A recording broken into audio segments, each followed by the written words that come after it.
Мене звати Любомир Ференц, і я вітаю всіх глядачів каналу АТР, які продовжують нас дивитися, а також вітаю тих, які щойно до нас приєдналися. І сьогодні майже годину ми будемо говорити із представником фракції «Європейська солідарність», народним депутатом України Миколою Княжицьким. Вітаю, пане Миколо. Вітаю. Дякую, що прийшли до нас.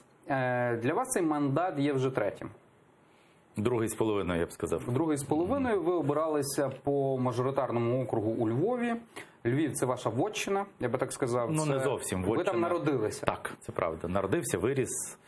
Це моє рідне місто, але вотчина – це, як правило, те, що комусь належить. Львів точно нікому не може належати, але це моє рідне місто. Вотчина називають тоді, коли хочуть сказати, мовляв, депутат прикормлює цей округ, так? Ну, я там ніколи нічого не прикормлював. Я не сказав цього, так? Але я вжив це слово чому вотчина? Тому що ви один з небагатьох мажоритарників, які йшли від Європейської солідарності, за підтримки Європейської солідарності, які змогли там перемогти. Більшість Львівської області, я сам є з Львівської області родом, також несподівано виграла партія Зеленського. Чим ви можете особисто пояснити цей феномен?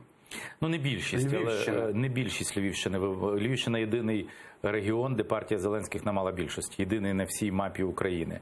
А ті округи, де перемогли представники від партії Зеленського, вони здобули там перемогу через конкуренцію між «Голосом» і «Європейською солідарністю». Тому що люди, які раніше на президентських виборах голосували за Петра Порошенка, розділилися зараз у своєму виборі. І там, де відбулося це розділення, і я думаю, це дуже велика помилка, тому що нам, безумовно, потрібно було з «Голосом» узгодити округи. Там, де ми їх не узгодили, там виграв третій, як правило, представник Зеленського, бо ця партія всюди була більш-менш на третьому місці, навіть в інших округах, навіть в мене на окрузі. Народний фронт. Ви були депутатом 8-го скликання від Народного фронту і просто результати нищівні наприкінці. Так? Там близько 1%, навіть не дотягували. Ні, Народний фронт не брав участі в виборах. Він не брав участі, але коли рейтинги показували, соціологічні дослідження, коли робилися заміри, то близько 1%, деякі рейтингові агентства, соціологічні дослідження вони проводили, то вони показували, що навіть 1% не дотягли. Чим ви особисто можете пояснити таку низьку? Багато причин. Одна з причин, звичайно, полягає в тому, що Народний фронт все ж таки це партія Майдану. Це партія тих людей, які були на Майдані, які його зробили і які вперше прийшли в Кабінет міністрів, коли на балансах державного казначейства були копійки, реально десятки тисяч гривень. Звичайно, для того, щоб вирулити з цієї ситуації, потрібно було робити дуже багато непопулярних речей, і Народний фронт це робив. Ті, хто роблять реформи, завжди непопулярні. Це частина відповіді. Друга частина відповіді полягає в тому, що мені здається, що партія, до якої я належав в той час, вона не завжди робила політичні кроки. Наприклад, коли був перший конфлікт між Петром Порошенком і Арсенієм Яценюком, коли Арсеній Яценюк ішов у відставку, але залишився у владі. З моєї точки зору, це було можливе і спірне рішення, тому що, може, треба було йти у відставку і обстоювати свою позицію. Або коли Народний фронт відмовився брати участь в місцевих виборах. Партії завжди повинні заявляти про свою політичну позицію. В нас якраз програли ті партії, які свою політичну позицію не заявляли. Наприклад, я був переконаний, що наприкінці перед президентським вибором ми повинні були підтримати Петра Порошенка. Так як я був переконаний, що ми повинні були зробити демарш, коли Арсеній Яценюк пішов з посади, я про це відкрито говорив, так само я був переконаний, що перед цими виборами ми повинні були підтримати Петра Порошенка, тому що це людина, яка стоїть на патріотичних цінностях, яка зробила дуже багато для української культури, відстояла армію. Ці гасла «армія, мова, віра», вони ж не порожні, вони були наповнені певним змістом, так?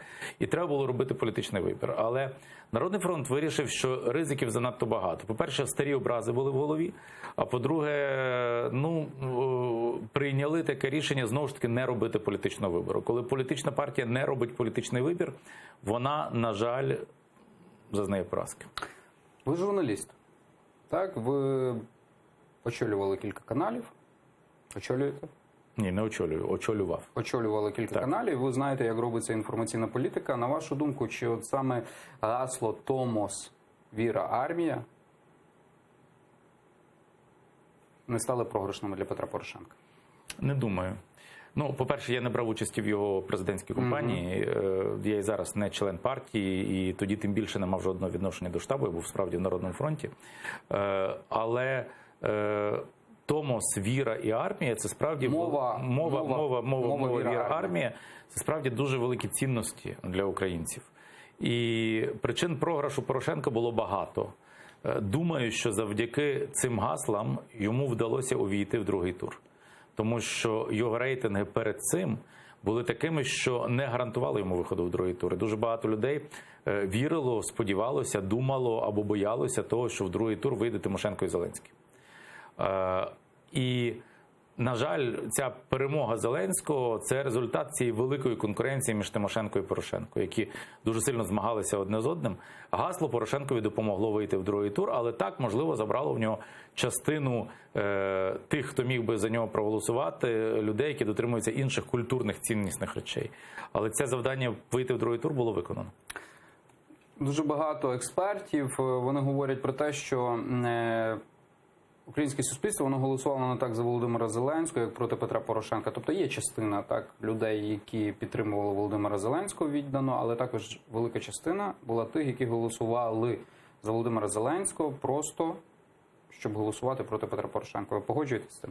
Завжди хтось голосує за, хтось голосує проти, а хтось, хто голосував за Порошенка, голосував проти Зеленського. Таке теж було. От, на вашу думку, чому Петро Порошенко не зміг принаймні набрати трохи більше голосів? В чому його програш був? Я думаю, кожного політика можна критикувати. І коли політик бачить результати виборів, то він робить висновки своїх помилок. Тому що кожен результат виборів – це висновок з помилок. Але проти Петра Порошенка була спрямована величезна російська пропагандистська машина. Тому що для них було головне, щоб Порошенко програв. Проти цього працювали всі. І росіяни, і деякі їхні союзники на Заході, які хотіли помиритися з Росією, зняти санкції, вважали Порошенка головною перепоною цьому. Я думаю, що ці зовнішні впливи, елементи гібридної війни були вирішальними. Але були, звичайно, і інші об'єктивні причини, тому що Порошенко, між іншим, переміг з кращим результатом, ніж Зеленський. Про це мало хто пам'ятає, тому що Порошенко переміг в першому турі, а Зеленський аж в другому. І в першому турі Порошенко набрав більше голосів, ніж Зеленський набрав в своєму першому турі. Якби Порошенко мав 2 тури, він би мав більше голосів, ніж має Зеленський. Чому були ці голоси? Тому що, справді, тоді за Порошенка голосувало дуже багато людей, які вважали, що йому вдасться досягнути миру. І він це обіцяв. Так само, як і Зеленський це обіцяв. Ці компанії багато в чому Порошенка і Зеленського були насправді надзвичайно схожі. Просто Зеленський почав робити ті самі кроки, які робив Порошенко. Чому суспільство не змінилося? Чому суспільство вірить, що завершення війни залежить не від Путіна, а від Порошенка чи Зеленського? Це вже є помилки і нас, як коаліції, бо я до цієї коаліції належав, і безпосередньо Петра Порошенка, як президента, тому що інформаційну війну програвали. Не помітили, як змінюється суспільство, не помітили, які механізми використовуються проти цього. І все це сприяло перемозі Зеленського. Навіть не так те, що саме він переміг, хоча є теж багато факторів, чому він переміг, але багато хто дійсно думав, що переможе Юлія Тимошенко. Дивіться, ви сказали, що інформаційна війна була програна, але саме за Петра Порошенка було створено Міністерство інформаційної політики. І, на вашу думку, воно не відіграло тої ролі, яку б мало зробити? Я не створював це міністерство, воно багато працювало. Все-таки ви можете, як народний депутат, і все-таки як журналісти, як менеджер каналів, інформаційна війна, виграш чи програш в інформаційній війні не залежить від одного міністерства. Воно залежить від політичної волі, політичного класу. Ми мали велику проукраїнську більшість після Майдану, ще тоді, коли з нами разом були і «Самопоміч», і «Батьківщина». І ми пересварилися і втратили цей шанс змінити країну, який до міри був унікальним. Потім ми все одно мали більшість, коли був Народний фронт і Блок Петра Порошенка. Ми дуже багато зробили, але, звичайно, не все зробили для того, щоб це зупинити. Тому що ми до інформаційної безпеки ставилися занадто поблажливо, недостатньо цьому приділяли уваги. Мабуть, міністерство теж недостатньо приділяло увагу, хоча я не можу сказати, що міністерство нічого не робило, воно робило багато речей, але це не лише від міністерства залежить. Наприклад, є Нацрада з питань телебачення і радіомовлення. От позбавити проросійські канали ліцензії, або принаймні ввести санкції, або контролювати інформаційний простір – це не є функція міністерства, це є функція Національної ради. Недостатньо це робилося, хоча було дуже багато плюсів, тому що це був час, коли демократія в медіа була найбільша. Бо кого закрили? Газету «Вєсті» відверто і радіо «Вєсті» відверто антиукраїнські на той час. Ну і добре, тому що вони вели антиукраїнську політику. Але так загалом всі могли говорити все, що хотіли. В нас повна свобода слова була насправді, я думаю, при двох президентах. Це при Ющенку і при Порошенку.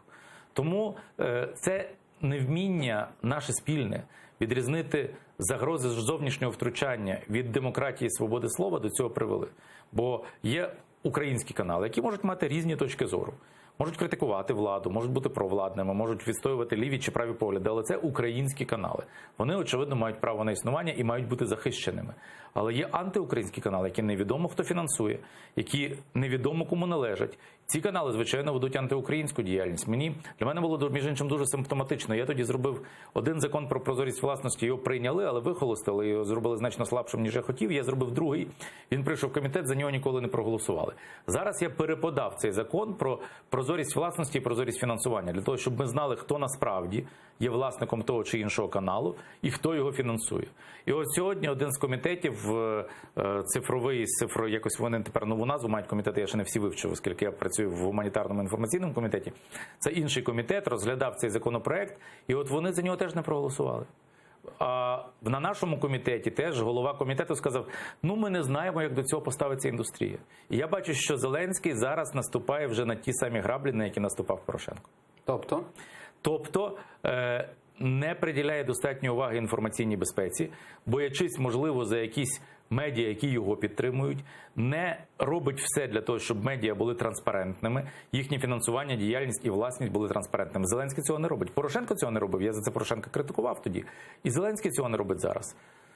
В цьому проблема. Ви сказали про радіо «Вєсті» і про газету «Вєсті», так, які були закриті. Але ваша думка щодо того, що пан Медведчук, в принципі, набрав ваги і сили, можливо, він її мав, але десь так в тіні, але саме за Петра Порошенка він став достатньо вагомим гравцем знову в українській політиці, володіючи 2 каналами.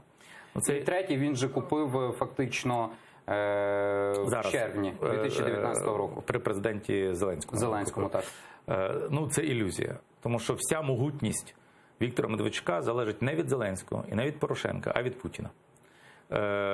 Путін призначив його своїм представником. Ви бачили, що навіть коли звільняли наших заручників, то Медведчук полетів, з Путіним давав прес-конференцію, разом вони стояли. Путін каже його не рухати. Путін каже, що це мій переговорник, це моя політична сила. І жоден з президентів, який, навіть розуміючи, що Росія агресор, все одно має залишати певний діалог з цією Росією, хоча б щоб ця агресія не продовжувалася далі, або щоб звільняти якихось бранців, кожен президент від цього залежний. Мені це прикро, тому що я би ризикнув. І Медведчук проти мене 2 кримінальні справи відкрив через суд, зобов'язав суд відкрити кримінальні справи за те, що я нібито готував на нього замах. Що, звичайно, абсурд, я ніякого замаху на нього не готував. Я всім бажаю довгих років життя, але таким людям, як Віктор Медведчук, я не бачу місця в українській політиці, тому що це антиукраїнські політичні діячі, так? Але вони тут існують завдяки російському впливу. Тобто я правильно вас зрозумів, що існували якісь певні такі, можливо, підкилимні в лапках домовленості між Володимиром Путіним і Петром Порошенко не чіпати Віктора Медведчука, оскільки він є і залишається амбасадором Володимира Путіна тут в Україні? Так, точно такі самі домовленості існують між Віктором Медведчуком і Володимиром Путіним і Володимиром Зеленським. Нічого не змінилося. І це означає, що Україна фактично повинна йти на деякі домовленості, які назовні не видно. Звичайно. Я не знаю, чи повинна, чи не повинна, я не беру участі в цих домовленостях і в їхній ціні, але те, що навіть між найгіршими ворогами все одно існують певні домовленості, це правда, бо Росія може піти далі. І ми з ними розмовляємо в так званому мінському форматі, на інших якихось перемовинах. Так що цей діалог є. І Путін каже завжди, не рухайте Медведчука, це він мій амбасадор, він мій посол. І ви бачили, недаремно він демонстративно зустрічався з Медведчуком зараз, разом стояли на прес-конференції, робив заяви, що хтось пробує тут тиснути на Медведчука, вже критикуючи тепер Зеленського, а цього робити не потрібно. Так, це позиція Путіна. Тобто, я правильно вас зрозумію, Україна досі вона не є суб'єктом політичної гри міжнародної? Почекайте. Якщо інший президент вказує ще одному президенту суверенної держави, що робити в нього на території, Україна була суб'єктом, і ми бачили, що Росію вперед ніхто не пускав, і без України за спиною України ніхто перемовин не вів, тому що президент Порошенко досить сильний політик і досить сильний дипломат, і він цю суб'єктність зберігав. Але суб'єктність це не означає, що ми самостійно приймаємо рішення. Так, Петро Порошенко особисто приймав рішення під тиском Путіна не рухати Медведчука. Так само, мабуть, як зараз Зеленський приймає це рішення. Правильне це рішення було чи ні? З моєї точки зору, ні. Але в Порошенка, мабуть, були свої аргументи. Наприклад, коли він хотів повернути чергову партію заручників, і Медведчук цим займався, мабуть, він зважував для себе, що йому важливо. Чи зараз обмежити Медведчука, чи повернути цих заручників. Я думаю, те саме робить Зеленський. Тому що Зеленський теж зважує, що для нього важливо. Чи не давати жодного комітету партії Медведчука, чи віддати їм комітет по свободі слова, чи домовитися з ними за 3 місяці в новій Центральній виборчій комісії за те, щоб вони його підтримали. Він чомусь не з Порошенком домовляється, а саме з Медведчуком. І ми бачимо ці прямі домовленості. І цих домовленостей між Зеленським і Медведчуком набагато більше, ніж було між Порошенком і Медведчуком. Віктор Медведчук зараз відсторонений від будь-яких офіційних там посад, діалогів від імені України. Однак вплив він досі зберігає ще більший, на вашу думку? Він не зберігає впливу. Вплив зберігає Путін. Тому що Путін має зброю, в тому числі атомну зброю, є агресором, тримає в заручниках наших людей, спекулює цими людьми. Це зрозуміло, Микола Леонідович, але Віктор Медведчук може зателефонувати, наприклад, Володимиру Олександровичу і сказати, у мене є пропозиція, і Володимир Олександрович розуміє, що це пропозиція не Віктора Медведчука, а Володимира Путіна. Так, тому я кажу, що Віктор Медведчук... він спілкується з Віктором Медведчуком. Так, але Віктор Медведчук не має жодного впливу. Вплив має Путін. Путін завтра вирішить поміняти Медведчука на Пупенка чи Пупчука, і буде така сама інша людина. Це не є сила цієї людини. Це є хтось, хто цю людину прикриває, протежує і захищає. Якщо говорити про цифри Володимира Зеленського, вони особисто вас здивували. От, наприклад, сьогодні вийшло соціологічне дослідження довіри чи недовіри, і українське суспільство, 79% українського суспільства, це було дослідження Центру Разумкова, довіряє президенту, його підтримує. Це шалена цифра. Майже 80%. Ну так, Лукашенка ще більше підтримує. Ви знаєте, а Брежнєва в Радянському Союзі підтримували ще більше. Але були дисиденти, були люди, які протестували, була інтелігенція, яка з цим не погоджувалась, були ті, хто погоджувалися, як завжди. Так що ці цифри мене не дивують. Ми ж бачимо, що, по-перше, Володимир Зеленський президент не так давно. Тобто цей рейтинг довіри в нього ще зберігся. По-друге, він же працює з рейтингом, як і кожен політик. Кожен робить для себе свій вибір, чи тобі працювати з рейтингом, чи тобі працювати з цінностями, чи з рейтингом майбутнім, чи робити заділ на майбутнє. І коли він кричить на когось «заберіть цього чорта», зрозуміло, що людям подобається, якщо є хазяїн, який топає ногою і принижує якогось нібито бандита. Він працює для цього ефекту, він працює для цих цифр. І плюс має непогану економічну ситуацію відносно, наскільки її можна мати в умовах війни, яка отримана ним в спадок від Петра Порошенка. Він зараз це використовує. Центральна виборча комісія, так? Вона стара, довго не прожила.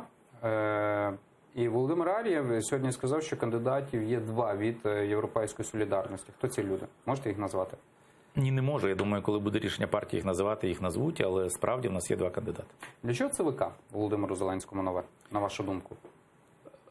Все-таки всі міжнародні структури, організації, вони сказали, що вибори в Україні відбулися прозоро, транспарентно, і вони відповідають найкращим маркерам демократії. І тут змінюється ЦВК. Для чого Володимиру Олександровичу? Для того, щоб нове ЦВК відповідало не маркерам демократії, а маркерам настрою Володимира Олександровича або когось з його оточення. Тому що причин є декілька. Ми знаємо, що будуть місцеві вибори в Києві. Зараз вже всі про це відверто говорять. Будуть вибори, скоріше за все, навесні. Це прогнозують в місцеві по всій Україні. І ми чули, що є бажання провести вибори на окупованих територіях, як сказав міністр закордонних справ, наш в той самий час. Для цього потрібно мати контрольовану Центральну виборчу комісію, яка буде чинити так, як потрібно президенту України, а не незалежно, так, як це має бути. І коли одна партія фактично відправляє відставку Центральну виборчу комісію, і їх, правда, підтримали ще декілька, але вони будуть мати там більшість, в Україні ніколи такої ситуації не було. Ви особисто вірите, що можуть паралельно пройти місцеві вибори і вибори на Донбасі? Це не питання віри. Це питання волі 2 людей – Путіна і Зеленського. Воля Путіна є, щоб це відбувалося, ми про це знаємо. Воля Зеленського є припинити війну будь-якою ціною, ми про це теж знаємо. Але де є та межа, яку може чи не може перейти Зеленський, ми не знаємо. Ми бачимо, що його весь час так хитає, він весь час вагає. Зараз фактично розпочалася битва за столицю, можна так сказати, законодавча, тому що депутати від «Слуги народу» зареєстрували проект змін закону про столицю. В перехідних положеннях вписали дату позачергових виборів мера Києва. Давайте послухаємо пряму цитату. Відповідно до пункту 30 частини 1 статті 85 Конституції України призначити позачергові вибори Київського міського голови та депутатів Київської міської ради на неділю 8 грудня 2019 року. Європейська солідарність. Чи має кандидата вже на цю посаду? Оголошеного ні, але я думаю, що Європейська солідарність думає про кандидата і висуне його. Не може бути той ж самий Віталій Кличко залишитись? Ну, я не знаю. Рішення партії поки що немає. Але ви знаєте, що коли були вибори останні до Верховної Ради, то фактично члени «Удару» не йшли від Європейської солідарності, а всі йшли від «Удару». До речі, всі програли. Я думаю, це була величезна помилка Віталія Кличка і цих людей. Серед них було багато хороших, сильних професіоналів, але це був удар і по Європейській солідарності. Тому непрості стосунки в Європейській солідарності з Віталієм Кличком, хоча ми для себе усвідомлюємо, що, очевидно, цей тиск на місцеве самоврядування, який здійснює партія Зеленського, він не є справедливим і не є правильним. От ви самі сказали, що ви входите в комітет з гуманітарної та інформаційної політики. І взагалі, як вам відчуття там? Більшість партії Зеленського, що б ти не казав, це не грає жодної ролі, тебе переб'ють і проголосують за те рішення, яке вже було узгоджено, як я розумію, узгоджено в адміністрації в Офісі Президента. Всі бояться сперечатися з рішенням, яке узгоджене в Офісі Президента, навіть якщо це рішення є хибним і нікому не потрібним, і нікчемним, як, наприклад, закон про скасування так званих рібейтів для українських продюсерів, що є абсурдним. Я навіть не переконаний, що вони хотіли це робити, вони просто не розуміли, що таке рібейти. В результаті Саме слово? Не саме слово, а те, для чого воно потрібне. Бо існує такий міф, і він частково міф, а частково правда, що рібейти існують для залучення іноземних продюсерів в країну. Це правда, але це теж форма державної субсидії і для своїх продюсерів. І так в усіх країнах відбувається. У них немає цього розуміння, але от вони вирішили і вони голосують, навіть коли це йде їм на шкоду. До речі, головою комітету є Олександр Ткаченко. Ви його достатньо добре знаєте, тому що з лютого по червень 92-го року ви з ним працювали. Це ви були співведучим з Олександром Ткаченком програми «Вікна». Все правильно? В яких відносинах ви зараз з ним? Ми зробили декілька програм разом. Ми вчилися разом в університеті, ми знаємо один одного дуже багато років. У нас людські стосунки нормальні, тому що ми дуже давно знайомі, але політичні стосунки, очевидно, зараз ні, тому що ми з Олександром політичні опоненти. Арсен Аваков. Ви достатньо добре з ним знайомі. Він також був представником Народного фронту, і він єдина людина з Народного фронту, яка, здається, залишилася в теперішній владі. На вашу думку, чому? Я думаю, що, по-перше, Арсен Аваков завжди був, останнім часом, був дуже серйозним політичним опонентом Петра Порошенка. Між ними склалися надзвичайно, на жаль, погані стосунки.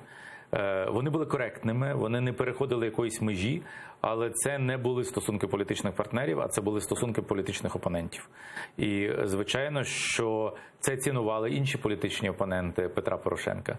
Тому вони поважали Авакова за цю його позицію, яка з моєї точки зору є хибною, і вони підтримали його в цей уряд, знаючи, що він є сильним фахівцем і дуже сильним політиком. І він керує міністерством, яке є ключовим для цієї влади.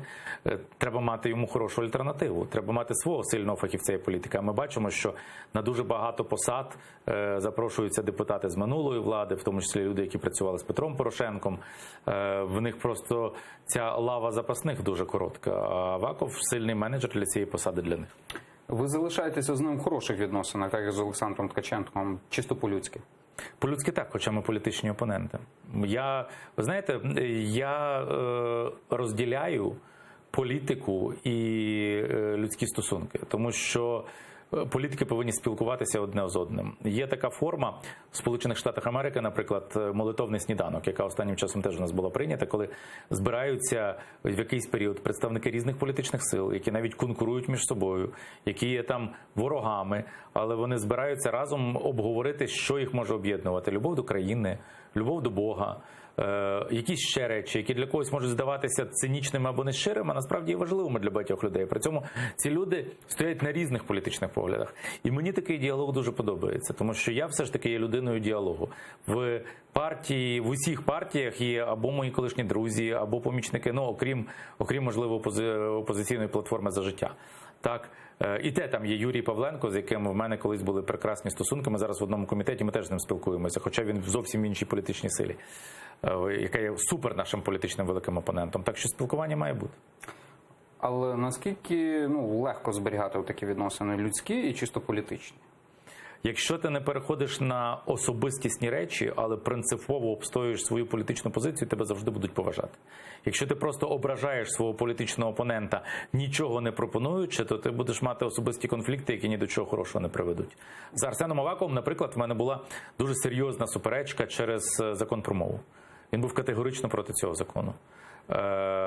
Хоча в нього зовсім була свого часу інша репутація і поведінка. Він проводив вечори Ліни Костенко в Харкові, він видавав книжки Шевельова, робив йому меморіальну дошку. Тобто це людина, яка знає українську культуру і любить українську культуру. Але в даному випадку ми з ним були політичними опонентами. Ми навіть там якийсь час не спілкувалися, він на мене дуже жорстко ображався, так, таке було. Але ці образи не означали, що ми один одного там поганими словами називали чи ще якось. Але я стояв на своєму, і як би на мене не тиснули, в тому числі і він, я сказав, я від своїх позицій не відійду. Так що так. А от просто чисто цікаво, так? От мені, як людині, яка спілкується кількома іноземними мовами, от який аргумент наводив Арсен Борисович, що він не може заговорити українською мовою? Ні, він може заговорити, він говорить українською, він вчить українською, намагається говорити, де це можливо. Це не питання того, заговорить чи він не заговорить українською мовою. Це питання, ви знаєте... Я вас переб'ю. Все-таки для мене вивчення іноземної мови чи іншої мови, з якою я маю важкість, якщо... Знаєте, коли я навчався за кордоном, ми між собою сміялися, так? Щоб людина почала розмовляти іноземною мовою, є два варіанти. Або ти геній, або тобі просто хтось сяде на шию. В даному випадку в мене був університет, так? Я мусив здавати екзамени, і я цю мову змушений був опанувати за кілька місяців. Так, було важко.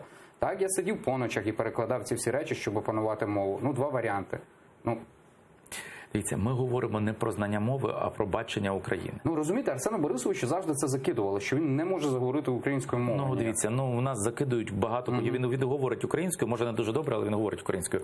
Нестор Шуфрич говорить українською блискуче. Ми з ним дебатували українською мовою, і він набагато більший противник закону про мову, ніж Арсен Борисович. Не в знанні мови справа, а в тому, якою ти бачиш Україну. Чи ти бачиш Україну європейською державою, такою як Польща, Чехія чи Німеччина, які, якщо брати Польщу, Чехію, то відродили свої мови. В Чехії був вибір, і відома була дискусія, чи їм доєднатися до модернової Німеччини і говорити німецькою, чи розвивати свою мову. Це була серйозна суспільна дискусія.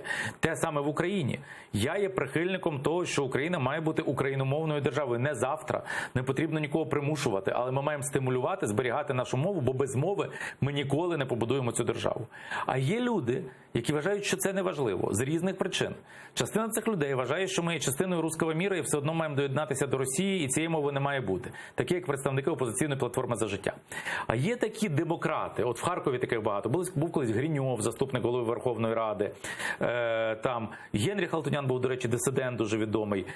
Це люди демократичних поглядів, які кажуть, що на що ви мене примушуєте говорити українською, я хочу тут говорити російською, я буду говорити російською. Є третя категорія людей, яка українців завжди вважала підсвідомо людьми другого сорту. Сміялась з української мови на телебаченні, бо русский язык – это великий, красивый русский язык, на котором говорят нормальные люди, язык Пушкина, язык Достоєвського, язык Толстого. А що этот український? Сільська річ?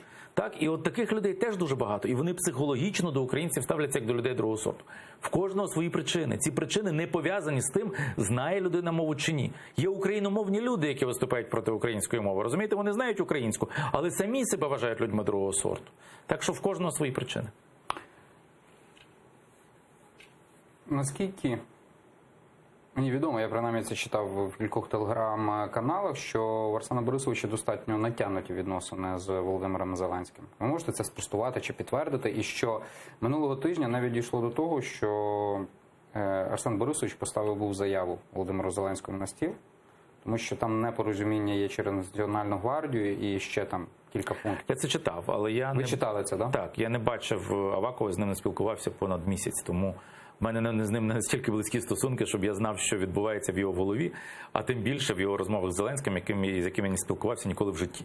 Тому це потрібно в них питати про їхні стосунки. Я цього не знаю. Дуже багато його критикують за реформу поліції. Чому я стільки приділяю уваги Арсену Авакову? Бо він досі залишився при владі. Я кілька разів старався, я сконтактувався з департаментом комунікації Міністерства внутрішніх справ.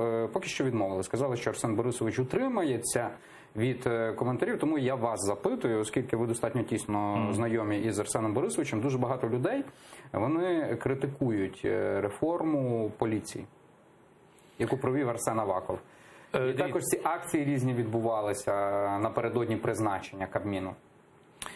Дивіться, є позитивні моменти в реформі поліції. Ми ж пам'ятаємо, як всі люди фотографувалися з цими новими поліцейськими. І, в принципі, те, що відбувається зараз на дорозі, при всіх мінусах, які є, це не до порівняння з старими міліціонерами. Ми це всі знаємо і всі це розуміємо.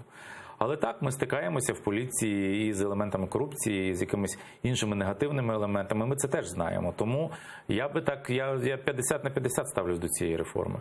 Я бачу в ній дуже багато сильних, позитивних рис, і їх могли робити лише дуже сильні люди. І Арсен Аваков людина сильна, але він, з моєї точки зору, це взагалі наша була проблема Народного фронту, що ми не зберегли цю єдину команду і не довели до кінця всі реформи, які ми почали, частини з яких були надзвичайно позитивних і сильних, але десь ми розслабилися і нам здавалося, що можна частково жити по-старому. Так?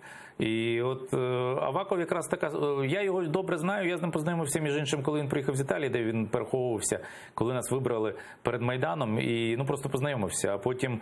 Італія – це близька країна для Арсена. А потім, я не про те кажу, я пам'ятаю, що він там навіть був ув'язнений, потім його відпустили. Потім там будинок має, який показували журналісти згодом. Можливо, але я не про це кажу. Я просто кажу, що це був період, коли він приїхав з Італії, і ми з ним поїхали в Харків, його обливали зеленкою. Приходила поліція обшуковувати його офіси, я був з ним, я там воював з цією поліцією. Він був звичайним рядовим депутатом.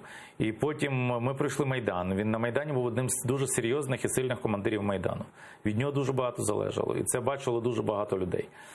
Не єдиний, але там була якась група людей, яка приймала рішення.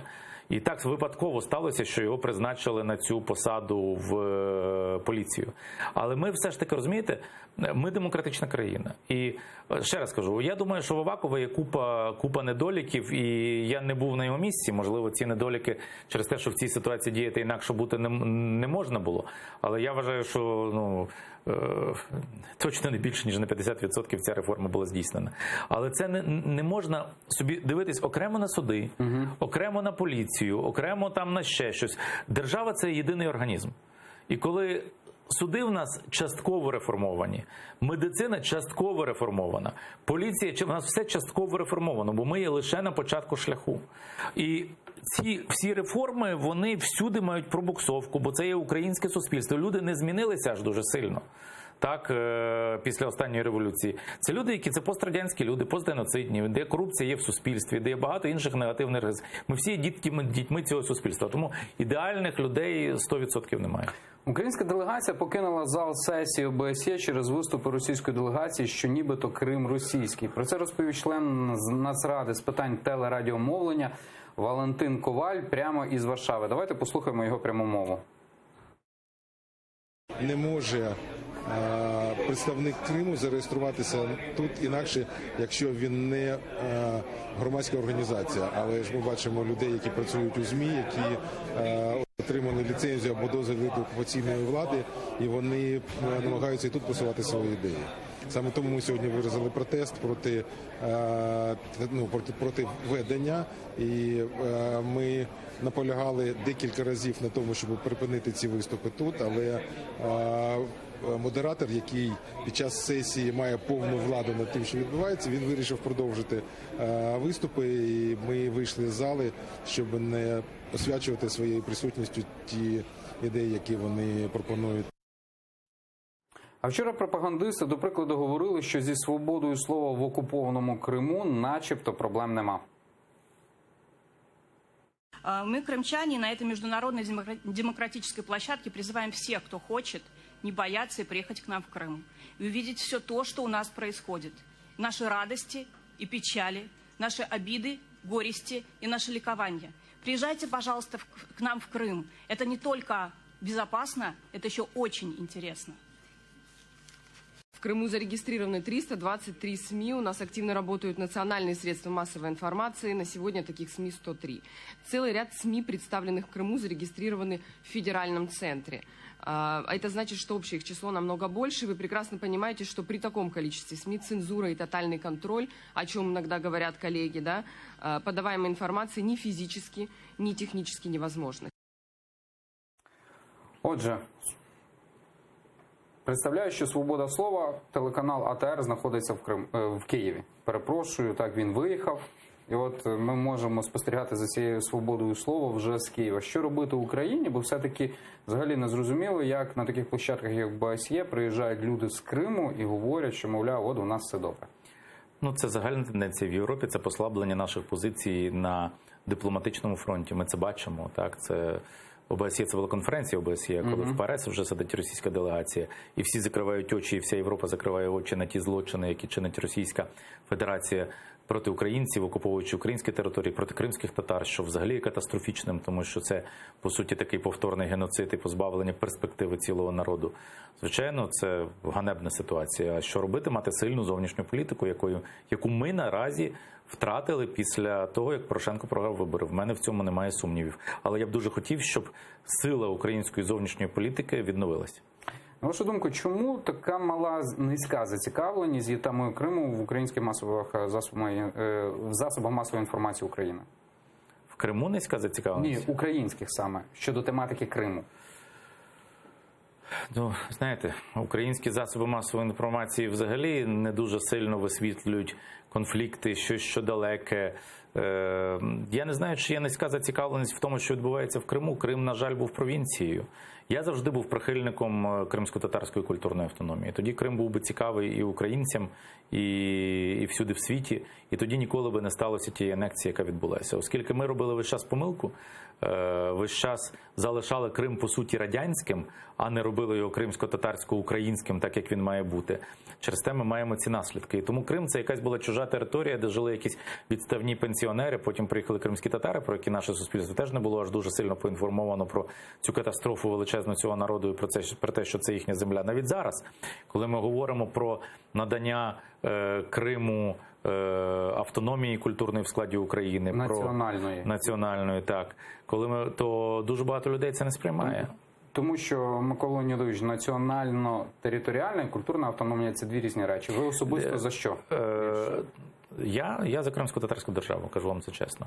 Хоча я українець, я патріотом України, але я переконаний, що кожен народ має право на свою державу. Тому що кримські татари, вони добиваються кримсько-татарської національної автономії. Так, я знаю, ви підтримуєте? Звичайно. Я взагалі підтримую кримських татар, і якби це, не тому, що я якось особливо люблю цей народ, я просто люблю всі народи. Якщо ми, як українці, боролися проти поневолення стільки років, то не розділяти біль наших сусідів, які живуть разом з нами на нашій землі, просто не можна. Зараз була акція, присвячена виселенню українців з західноукраїнських земель в 44-51 роках. І мені було так приємно, коли до Хреста, до Жовтневого палацу прийшов Ахтем Чийгоз, прийшли кримські татари з кримсько-татарськими прапорами, бо 700 тисяч українців було виселено з рідних земель. В тому числі про акцію Вісла, так? Це не тільки акція Вісла. Акція Вісла – це лише частина. А був обмін територіями, було переселення на південь України і в Росію українців. Тобто фактично українські етнічні землі, як на території Польщі, так і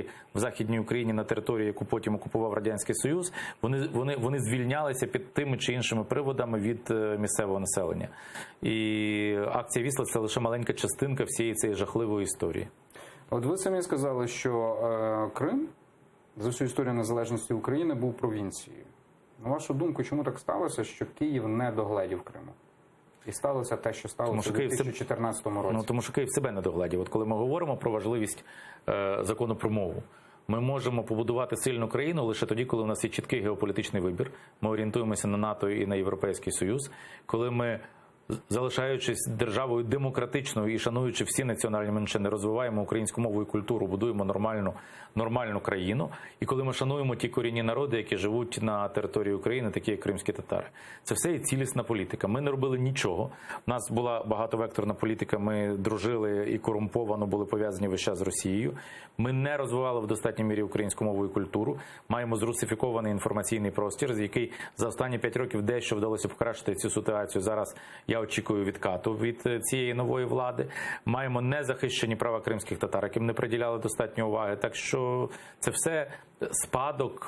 Ми спокутуємо ті провини, які ми самі, в яких ми самих винні. От журналістське середовище сколихнули новини, щодо так званої Ради свободи слова при Офісі Президента. Там війшло кілька людей. І також Володимира Зеленського пропонують ввести національну так звану прес-карту. І вони це в Офісі Президента, коли я говорю вони кажуть, що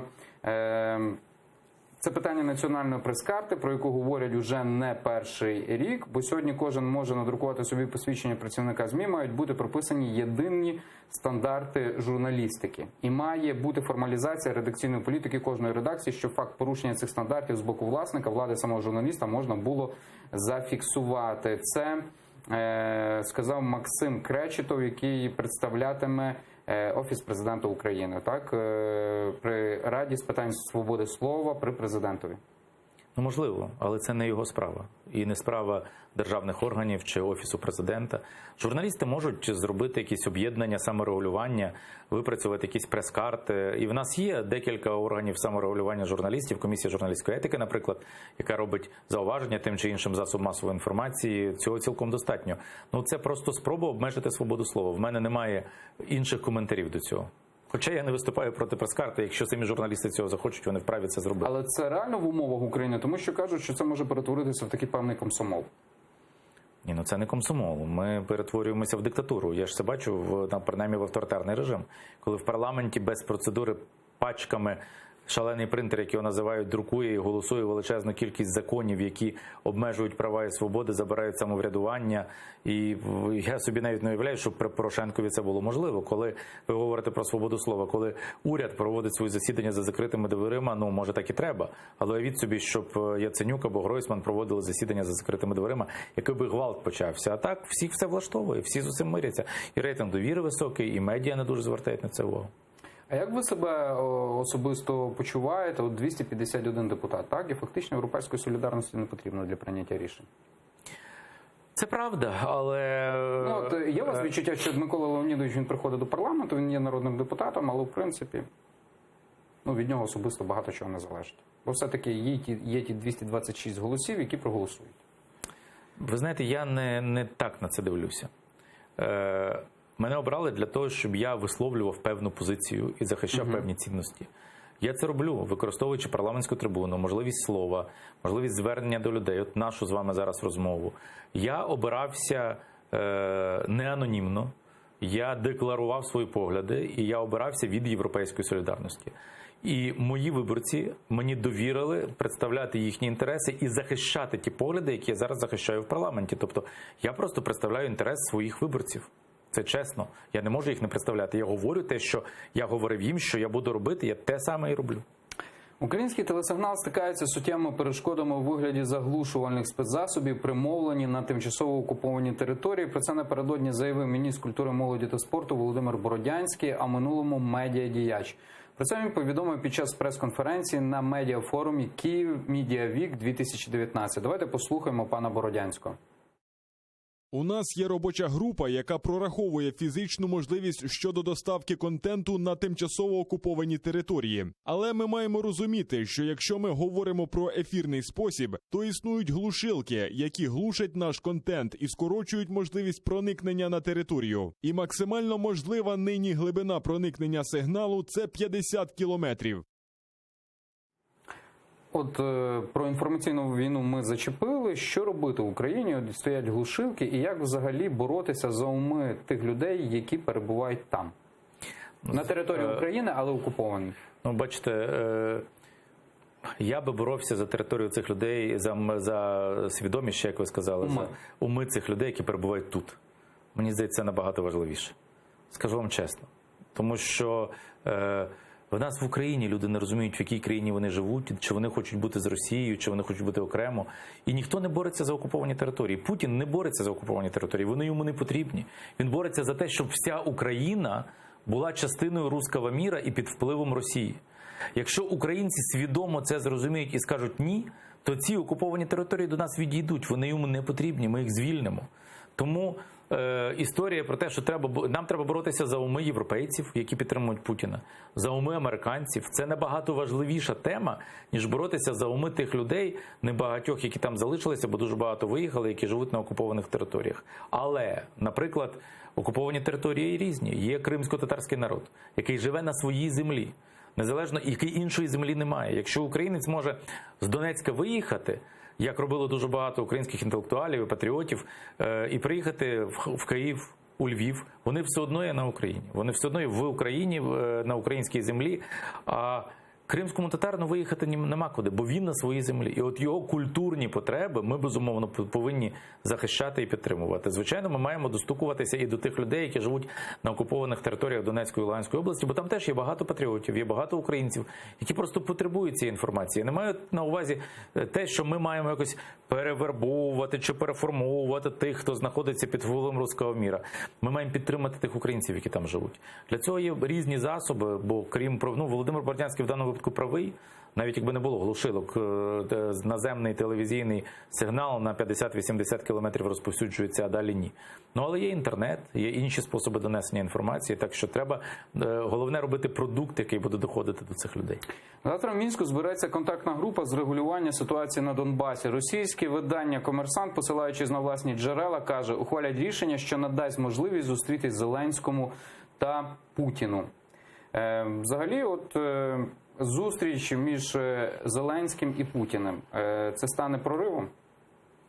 Не розумію, чому. Я не розумію, чому зустріч повинна стати проривом. В чому проблема зустрітися з Путіним? Вирішення війни на Донбасі. Все-таки очікування суспільства від Володимира Зеленського достатньо високі. Це правда. Тобто ви вважаєте, що Зеленський зустрінеться з Путіним і переконає його припинити війну на Донбасі? Я особисто не вважаю. Я питаю вашу думку як народного обранця. Я теж не вважаю. А навіть незалежно від того, був би я обранцем чи не був би, чи був би звичайним громадянином. Але мені деколи здається, що сам Зеленський вважає. Чи частина його оточення. Я думаю, що це просто наївні люди. І я думаю, що вони щиро хотіли би, щоб був мир, як і всі ми. Але вони щиро вірять в те, що поганий Порошенко з Путіним сварився, а от зараз хороший Зеленський знайде спільну мову. У нас так багато спільного. Історія, культурний простір, мова. Чому навіщо нам воювати? Це якийсь абсурд. Це Порошенко хотів, може якісь там Нуланд, яке печеньки роздавала. А ми зараз гарно домовимося. Але я в це не вірю, тому що ціна цієї домовленості – це доля України. А Зеленський теж розуміє, що він зараз все ж таки президент незалежної держави, а не якоїсь провінції, де живе багато громадян, яких ніколи не влаштує те, що є можливість здати національні інтереси. Тому я думаю, що його сподівання не будуть мати успіху. У президента Зеленського є власна формула вирішення питання Донбасу. Про це в ефірі ICTV розповів міністр закордонних справ Вадим Пристайко. Давайте послухаємо пряму мову очільника МЗС. Ні, ще формули Пристайка немає. Є умовна формула Зеленського. Формула Зеленського говорить про те, що ми зробимо всі кроки, які ми можемо зробити, відповідаючи на очікування нашого, в першу чергу, народу. Наприклад, ми спробуємо повернути всіх наших хлопців і дівчат. Це одна частина. Ми спробуємо дотягнути до нашого народу, який залишився ментально, меседжами, символами, до нашого народу, який залишився по ту сторону. Наприклад, ми можемо будувати міст в станиці Луганській, щоб люди не лазили з тачками, були не один раз в цьому місті, і президент Зеленський сам доходив. Він так само каже, ми можемо спробувати зробити так, щоб люди не повинні були приїжджати кожні 60 днів, пересвідчуватись, перереєстровувати, щоб отримати ту нещасну пенсію, яку вони отримують, а зробити, щоб людина могла приїхати один раз на рік. І такі кроки. Оце є основа умовної формули Зеленського, в якої в кінці стоїть, що якщо ми найближчим часом не зможемо всі ці заходи, зложивши, розв'язати проблему, тоді ми повинні перейти до якихось нових, інших радикальних заходів. На все про все у нас є від півроку до року. Вже всі козиряють. формула така, формула Зеленського, формула Штайнмаєра. І от пан Пристайко, він говорить на все про все, у нас є від півроку до року. Це реально розв'язати ситуацію з Донбасом, на вашу думку? Не знаю. Я б щиро хотів, щоб вона була розв'язана. Але для мене ж не є проблема вирішити ситуацію з Донбасом. А чому ми про Крим забуваємо? А чому ми забуваємо про геополітичний вибір України? Нам важливо зробити українську Україну для українців, які тут живуть, демократичною європейською країною, незалежною від Росії. Це важливо. Чи зможемо ми це зробити за рік чи за півроку, чи цей російський тиск продовжиться, не знаю. Навіть якщо він буде продовжуватись, треба продовжувати це робити.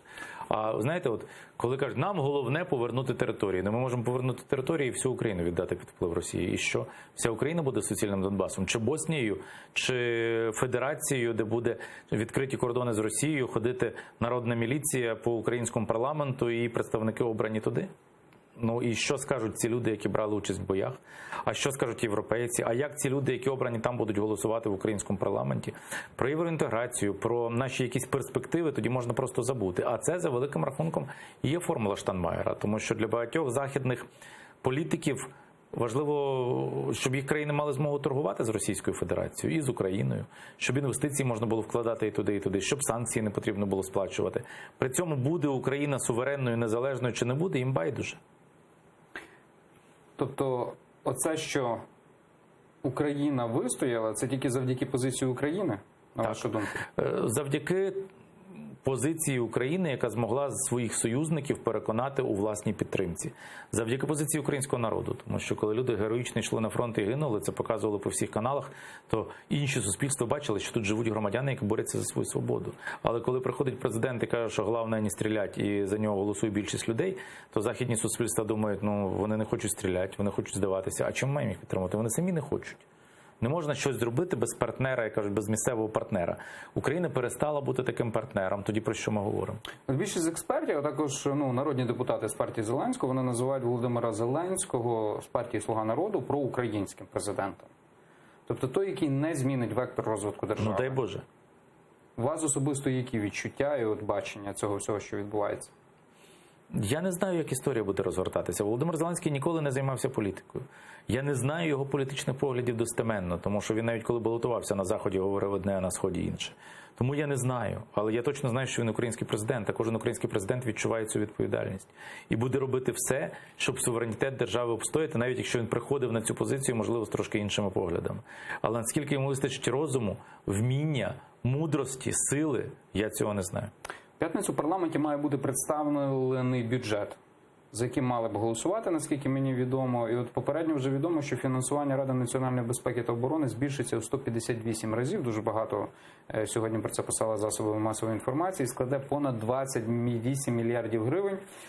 У 2019 році на РНБО виділялося понад 177 мільйонів. І до порівняння Нацполіція отримує понад 29 мільярдів, а Служба безпеки України отримує понад 9,5 мільярдів гривень. От і журналістів здивувала ця цифра РНБО. Так? Ви будете голосувати за цей державний бюджет? Ну, я в гуманітарному комітеті працюю. Я побачив, що бюджет Інституту книги зменшено на 30 мільйонів. І я не розумію, чому. Звичайно, коли на такі важливі речі, як українська книга, зменшуються видатки, а на Офіс президента видатки збільшуються, хоча обіцяли все робити навпаки, я не бачу причин за це голосувати, але я точно буду подавати правки. І, можливо, якщо вони будуть враховані, то ми будемо приймати рішення на фракції, будемо дивитися, що будемо голосувати. А, до речі, правки враховуються? Поки що, ну от зараз тільки перший раз буде друге читання. Мені зараз дуже складно в комітеті провести якесь рішення. Ще до другої правки я подав, ще їх не розглядали. Але ті рішення, які мені вдавалося піднімати, навіть там, де вони були логічні, от як з українським кіно або багато інших рішень, які обговорюються, ну на них ніхто не зважає, навіть коли вони, з моєї точки зору, вигідні самій партії Зеленського. Тому що в них сказав хтось в цій, як це не адміністрації, тепер називається служба, чи як це називається, президента, так? Офіс президента. Президента України. Хтось сказав в Офісі президента України люміній. Значить, вони кажуть люміній, вони затвердили текст законів, вони за них голосують без відходу, без того, щоб змінити жодну кому, бо вони бояться, кажуть, що це тоді треба буде узгоджувати в Офісі президента. президента. Ну, це така авторитарна країна, а така країна, де немає вільної думки, чи вільної дискусії, чи така влада, вона приречена на програш. Микола Леонідович, останнє запитання. Чому ви утрималися під час голосування за скасування депутатської недоторканності? А я подав правку зараз до змін до Кримінального кодексу, тому що я вважаю, що політична недоторканність має бути збережена. Я хочу ходити до вас на передачу, і так як я з вами відверто говорити, що потім ви мене питаєте, а що ви думаєте про Зеленського? Я вам відповідаю, тут же мені шиють на клеп і садять в в'язницю. Я був першим українським журналістом, проти кого ще в 92-му році порушили кримінальну справу за наклеп, коли наклеп був криміналізований на тодішнього президента Кравчука. Це була дуже гучна справа. Перша в незалежній Україні. Мене в кайданках в прокуратуру водили. Я знаю, що це таке. Я Майдан пройшов, я знаю, що це таке. А Ахтем Чийгоз, який до мене підійшов і каже, я не буду за це голосувати. Я кажу, теж, він 3 роки провів в російських тюрмах, а до цього боровся в Криму, і він знає, що це таке. Ну, нас утрималося лише 3. Я, Князевич і Чийгоз. Ми знали, що це ні на що не вплине, що є понад 300 голосів, але це наша політична позиція про те, що політична діяльність в Україні має бути захищеною. Я дякую Миколі Княжицькому, народному депутату, фракція «Європейська солідарність». Підписуйтеся на наш канал у Ютубі. Мене звати Любомир Ференц. Я бажаю усім глядачам каналу АТR гарного та спокійного вечора і зустрінемося вже наступного тижня.